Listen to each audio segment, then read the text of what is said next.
seniors on their roster.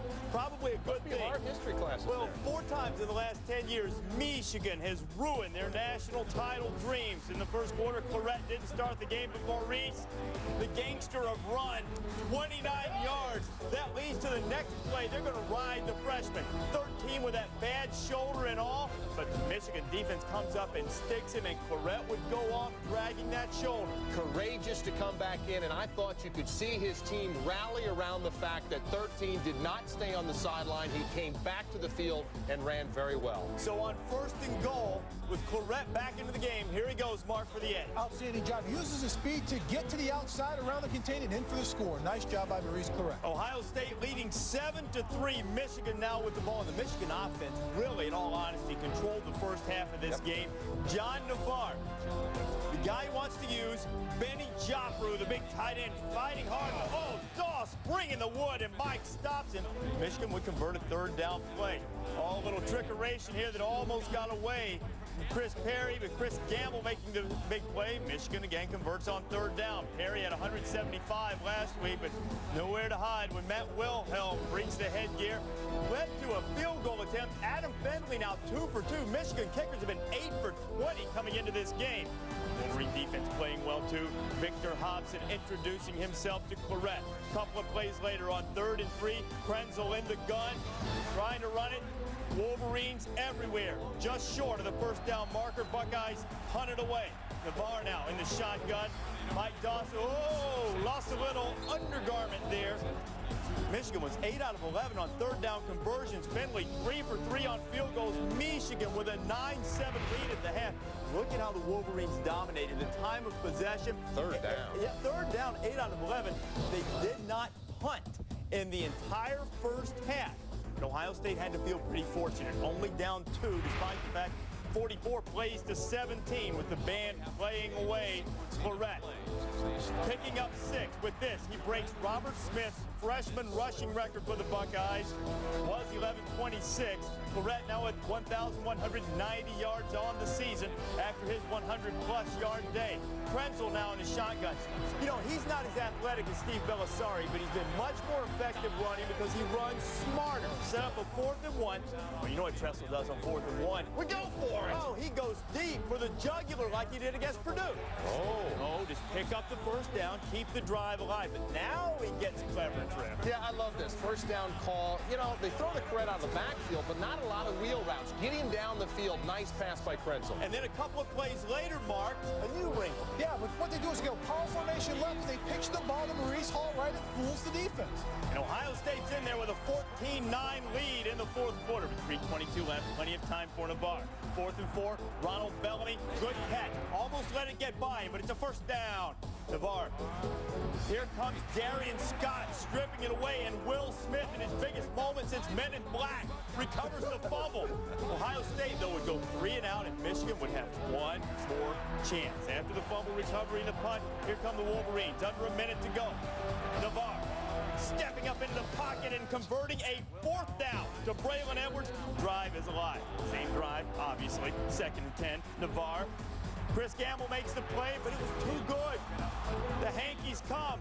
1st down Michigan on the interference call. 7 seconds to go. This the last gasp. Surely at the shoe. Incomplete, game over? No, can't even get a home clock. One more time. Navarre firing to the end zone. And Will Allen is there to pick it off. Jubilation in Ohio. The Buckeyes getting the big Tostito. And Tressel leading the singing of Carmen, Ohio, as he always does at home games in the Horseshoe. Ohio State going to the national championship game with a 14-9 win over Michigan. A tremendous performance, a gutsy performance in which they just continued to make plays. That is a direct reflection of the head Buckeye. I'm sure proud that Ohio State won in the big rivalry, and I tell you what, we're so proud of our kids.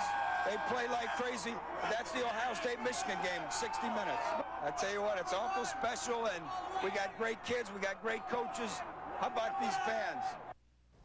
Ohio State embraced this game. Alex Stepanovich saying beforehand, all of it means nothing if we don't win. And they came through largely because of a courageous performance by Maurice Clarett. And he's just a freshman. That's what's unbelievable about this. A freshman leads this team. What Maurice Clarett brings this team is a shot of swagger. He went out and played this game injured. And watch what he runs. He's going to take this ball, and he's going to run it to the outside. Great blocking. Make the cut right here to the left. Now watch. He's got a chance to go out of bounds. But no, he's going to cut back to his right and pick up additional yardage for his football team. This is for all the marbles. This is to get to the Tostitos Fiesta Bowl. Takes it up the middle, takes a shot by 4 defenders, still hangs in there. Again, Maurice Clarett right up the middle. He's not going to be brought down by 1 defender. He's going to take the ball and make extra yards. Here, a tremendous spin move. He should have been caught for the loss right there, but this is what he gives this offense. He gives them that feeling that they cannot lose, that they cannot be denied. He played like a man possessed out there. He played like a senior, and he's just a freshman. That's what really impressed me. The young player led the entire football team. Yeah, I thought the players played well. A lot of times we miss coaching, and I think coaching made a huge difference in this game. And Jim Tressel and his staff, I think, have to be applauded. We've looked at their defense. But I thought down the stretch, late in the 4th quarter, you saw some great coaching moves. And, you know, that last scoring drive, it's 1st and 10. I looked at them, and they're in the shotgun, and I'm saying, Rece, why are you in the shotgun? You got 13. 1st down and 10, play action pass. He found 13. He found 13, but he threw the wheel out. Hadn't run that all day. Hadn't shown that. Then 2 plays later, loved the call. When's the last time you saw Craig Krenzel run the option? Not very often. 13's not even in there. It's Maurice Hall. All of a sudden, easy touchdown. We've talked about the players played well. Defensively, they play well. I thought Jim Tressel, he's won it, and it's not been Division I, but he's won at another level. And I thought they made great coaching moves down the stretch. And so now we await to see who Ohio State will get in the Tostitos Fiesta Bowl. Can assume it's Miami, but we've seen a lot of things unfold over the last few weeks, and the Hurricanes still have a couple of hurdles they have to cross. From the 32, throws into the end zone, intercepted! Intercepted at the 5-yard line! And the Buckeyes are headed to the desert as Ohio State gets an interception on the final play of the game to beat Michigan, 14-9. And in the midst of that jubilant throng, our college game day guys, Chris Fowler, Lee Corso, and Kirk Herbstreit were there to witness the Buckeyes' 13th win and clinching a spot in the Tostitos Fiesta Bowl. Well, Jim Tressel always knows throughout the year when you ask him how many days to the Michigan game. It's now 365 till next year, but only 41 days to the Fiesta Bowl. And you know, in the lengthiest, most suspenseful, exciting regular season in Ohio State history, why shouldn't it come down to the final second of the final game before it was clinched? What was Jim Tressel thinking? I was waiting to see if it was going to be completed, because I didn't think we weren't going to have any time left to go down and score ourselves. So I took the headphones off with 7 seconds and said, well, come on, D. It's a heartbreaking loss. Heartbreaking.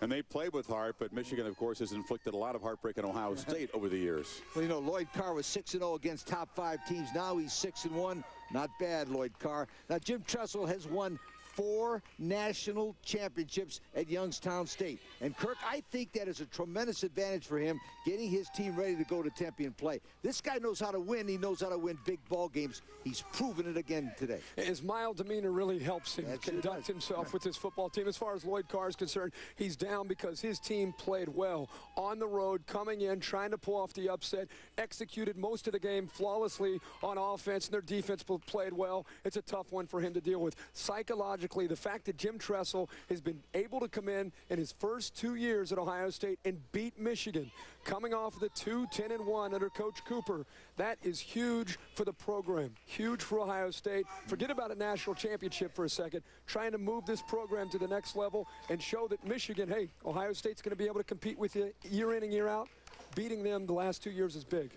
Well, forget about the national championship game for just a second, and the second's over. So now we're going to project ahead. They don't know their opponent for a couple of weeks. Most of us expect it to be Miami. I mean, you don't think they're going to lose at Syracuse or Virginia Tech, so we can begin to kind of look ahead, right? And if it is Miami, Ohio State is at a disadvantage because Miami's got 2 more weeks of practice, and then they played the game. I think that's an advantage for Miami to play later.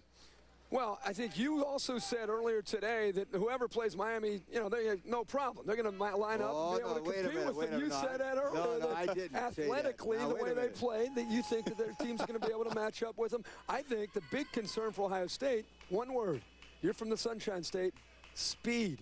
Will they be able to match up? If Miami gets there, will they be able to match up? I heard him say that they would give Miami a good game if they got there. I did hear him say that. I'm not sure the experts in the desert believe that. If it is Miami, Ohio State, about a 13-point favorite for the Hurricanes. That's the word from Caesar's Palace. We do our research in advance just in case. Just in case it is Miami and Ohio State.